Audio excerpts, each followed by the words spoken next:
Hi, everybody. I'm going to be sharing something that will bless your life from Hebrews chapter 3, verses 1 to 6. And I'm going to read it, and you just follow me quickly.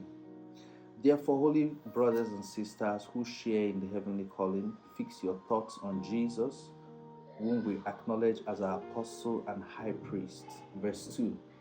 He was faithful to the one who appointed him, just as Moses was faithful in all God's house.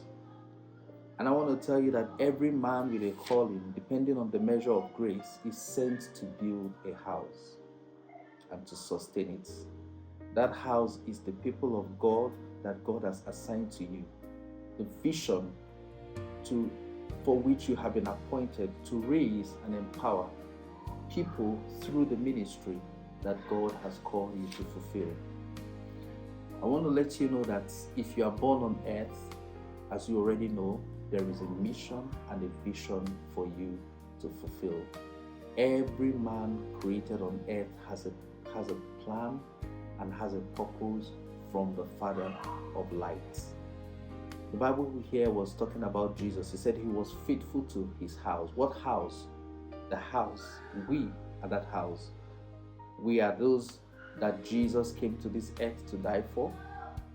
And Jesus came to this earth to sustain and to reconcile back to the Father. Just as Moses had his vision, which was to be used as a tool by God to draw the children of Israel out of Pharaoh so that they could serve the Lord freely.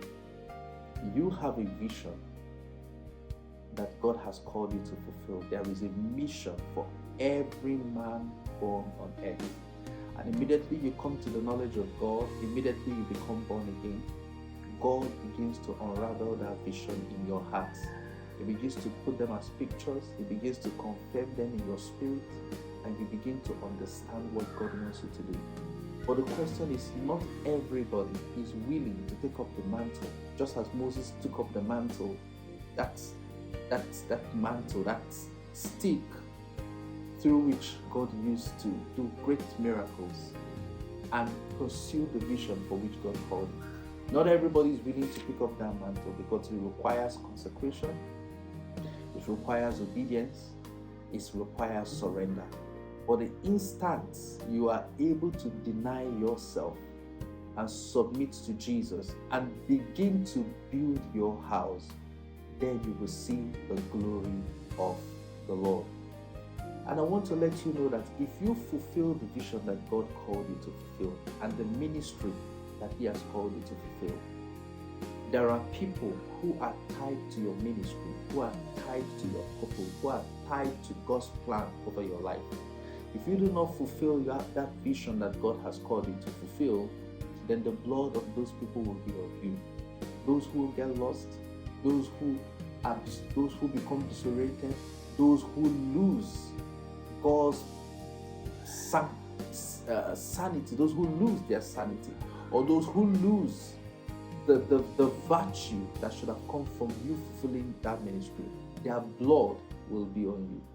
But when you fulfill your vision and your calling, those who are tied to you, not only will they bless you, there will be a reward, a great reward from heaven that will come to you at the end of this journey.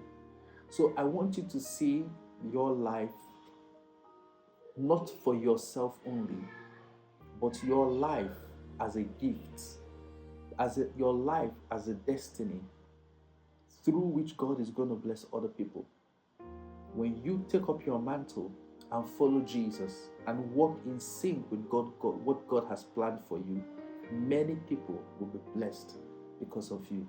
And they will give witness in heaven that you affected them, that your life affected them in a positive way.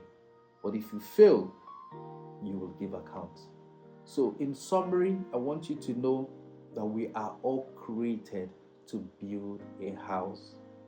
Build your house. Find out what God wants you to do and begin to do it. With all faithfulness, with all diligence, with all surrender, and with sanctification. And your life and the lives of those who are tied with your life will be glorious. So God bless you and God keep you. Bye-bye.